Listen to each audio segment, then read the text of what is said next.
This is He Knows Everything, bringing you that heat and far. Let's talk about it, man, because we got to delve right into it, though. All right. You see, this is what fight fans don't understand, and I have to break this thing down to a simple science. Fight fans don't get that the welterweight division has to be cleaned up. There are still two welterweights outside of Errol Spence and Terence Crawford. They haven't been properly cleaned up yet. That's Yordenis Ugas and Thurman. You gotta clean up a division before you want a super fight. A lot of fight fans are Rudy fucking poo and plum brain.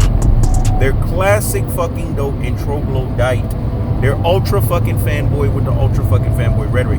See, this right here shows you the difference between He Knows Everything and the business mindset that He Knows Everything has from all of these other fight fans.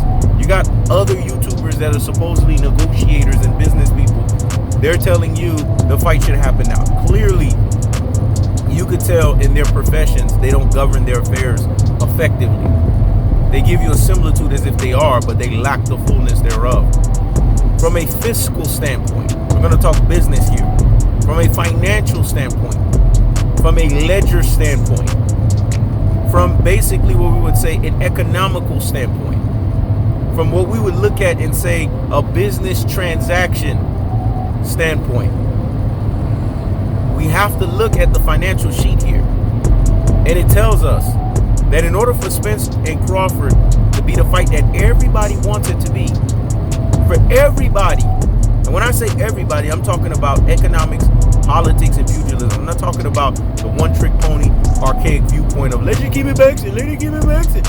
When you do shit like that, it reveals that you don't know the sport of boxing. You don't even understand the methodology of the sport of boxing. Boxing has always been a three-pronged monster. There's always been an economics, there's always been a politics, and there's always been a pugilism. Go look at the days when Muhammad Ali fought.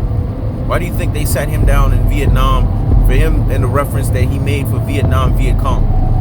Economics and politics. They sat his ass down. They had to teach that Negro a fucking lesson. I know what I'm talking about here. Jack Johnson. When Jack Johnson was basically like, fuck you, I'm going to be the type of fighter I want to be. They basically propped up Joe Louis behind him and said, you will not be like Jack Johnson. You will be the prototypical Negro we want you to fucking be. Because that motherfucker right there, he fucked shit up. He didn't fucking listen. But Muhammad Ali came right behind Joe Louis, was like, nah, I'm going to be more on the Jack Johnson mode. I'm going to be in my own mode here. I'm going to do whatever the fuck I want to do. And y'all not going to control and dictate my pace. You see, you guys have to understand how boxing works. Go ahead. Boxing has the three-pronged monster of economics, politics, and pugilism. And the reason why boxing has this is because boxing is a sport that's not regulated.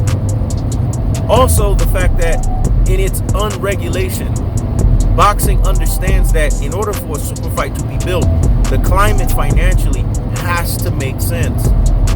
The last big fight boxing has had was Mayweather versus Pacquiao. Deontay Wilder versus Anthony Joshua could have been that. As big as Deontay Wilder and Tyson Fury was, that's a disappointment. That wasn't the super fight at the heavyweight division. The super fight at the heavyweight division that was missed and would bring all of the people to the yard, and that was the attraction, was Deontay Wilder versus Anthony Joshua. That's a missed opportunity. That can never be rescinded back because these guys are no longer at the prime and esteem and the prestige that they would have been for that fight to build up the way that it was supposed to. So that was a missed opportunity. Spence versus Crawford is not going to be a missed opportunity. But in order for Spence versus Crawford to happen, Yordenis Ugas has to be cleaned out. Thurman has to be cleaned out. Yordenis Ugas has a WBA belt. The WBA could sit there and run their rabbit ass mouths all they want, but even the WBA has to fall in line because WBA falls under the second level of boxing, politics.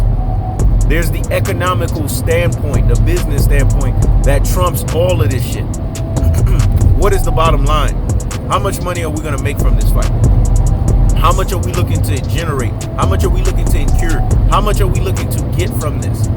This is the biggest picture here that a lot of fight fans don't understand from a boxing standpoint. They never understand this because they never understand the sport of boxing. You're only a casual sit here and say, let her keep it boxing, let her keep it boxing. Boxing's not all about that. And if you've been looking at boxing from that standpoint, then you need to start looking at boxing from a completely different lens.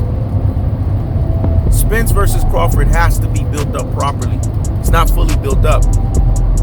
Is it climaxing? Yes. It's like when you fucking a woman, right? And she's climaxing. You know she ain't bust a fucking nut yet. But you know she's climaxing because she does one or three things that let you know legitimately. I'm not talking about these motherfuckers that's sitting there and they're being overly loud for no fucking reason. That's a clear sign you ain't doing shit. When you see a woman do that or they just completely quiet, you ain't doing shit. The quiet part, when they're completely quiet, is just, man, roll over and get the fuck up off me. They're extremely loud, and I'm talking about loud to the obnoxious, loud to the point to where the loudness is so artificial. It looks like it's a porn video type loud. That means you ain't doing nothing. They just trying to help boost your fucking ego and make you feel fucking good. When a woman makes a moan and a noise, it has to have like this consistent, unlimited pressure. Every time you do that double pump, bop, bop.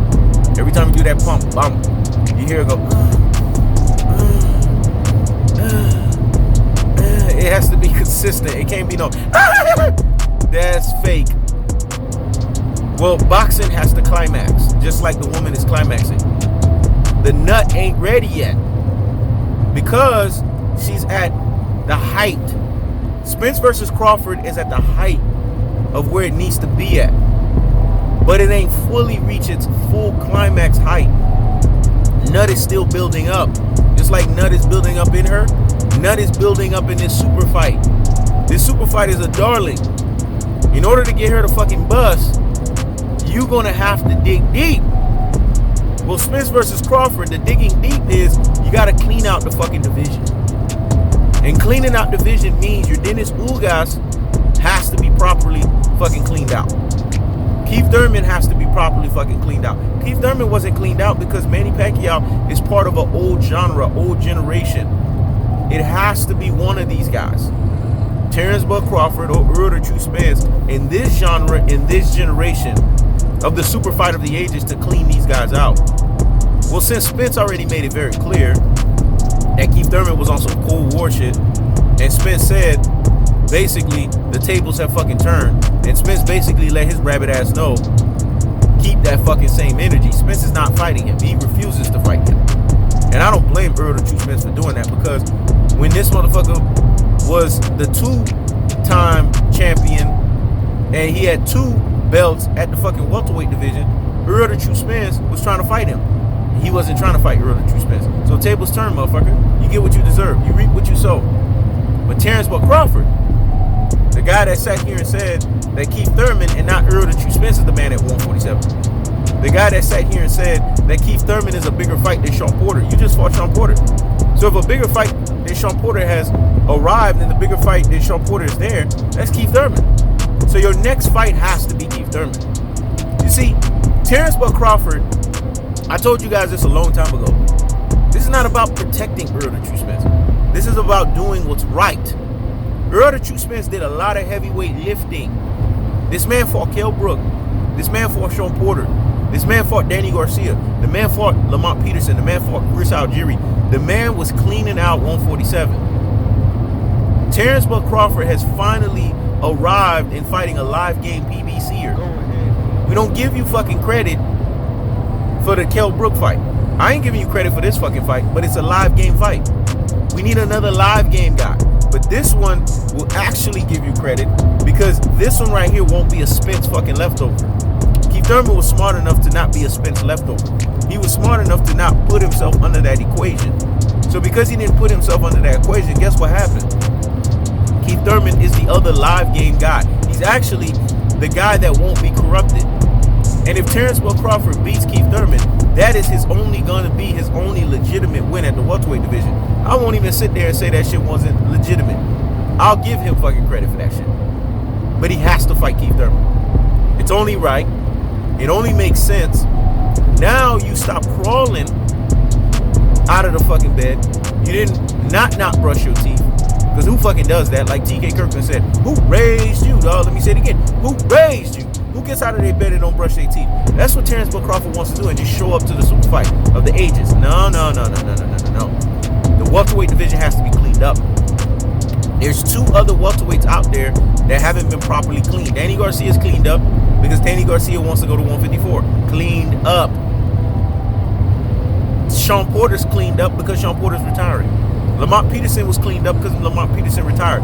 Chris Algieri was cleaned up because Chris Algieri retired. You get where I'm going with this? Kell Brook is cleaned up because Kell Brook is a non-factor. But you still got Keith Thurman that's active. You still got Yordenis Ugas that's active. That means the welterweight division is unsettled. It ain't fucking properly clean. So Errol the True Spence got to fight Yordenis Ugas next, so that he can take the WBA strap. And he can fall under the vernacular of man down strap season. They can say what the fuck they want to say. Yordenis Ugas and Errol the True Spence. Errol the True Spence and Yordenis Ugas is motherfucking next. And then Terence Crawford fight Keith Thurman. See, I'm a matchmaker. I'm a businessman. I understand how business works. You get these motherfuckers to fight by the summer of 2022. Errol the True Spence gets that fight in between. So we know Errol the True Spence clicking on all fucking cylinders. And plus, Errol the True Spence is able to be his fully tactical, aggressive self, technically punch himself, and body snatching work himself, the levying onslaught of the punishment style itself. And then Terence Crawford gets to fight Keith Thurman. Keith Thurman can fucking crack. Keith Thurman can fucking punch. And that right there will be a fight to let me know if Terence Crawford can really show up to the damn fight. And now we have the super fight of the fucking ages. Now Errol the True Spence walking with 3 fucking belts. Terence Crawford walking with 1. He takes the 60 fucking 40. Because that's exactly what the fuck is going to be. And now we have a super fight of the ages. Now we have an undisputed fight at the end of 2022. Who predicted that this super fight would happen at 2022? It was He Knows Everything. That's bringing you that what? That heat and that far. And keeping the foot on the what? Oh, yeeks. And keeping the foot on the what? Oh, yeeks. And like the Tibetan Mastiff that I am, man. Like the Siberian Tiger that I am, I'm applying what? Unlimited pressure. Because pressure does what? It bursts his pipes. It was He Knows Everything. I predicted this shit. Because He Knows Everything is Nostradamus. He sees things for what they are. He is in seer mode. He told you guys, this fight would make sense fiscally, financially, economically, from a business transactional standpoint for the end of 2022. This is what you need to build this fight up correctly. These guys are not going to age between now and the end of next year. That shit ain't going to fucking happen. If anything, they're going to be sharper. Because Terence Crawford going to be in the ring with Keith Thurman. Errol the True Spence going to be in the ring with Yordenis Ugas. Now we get this fight with these guys at their fucking best.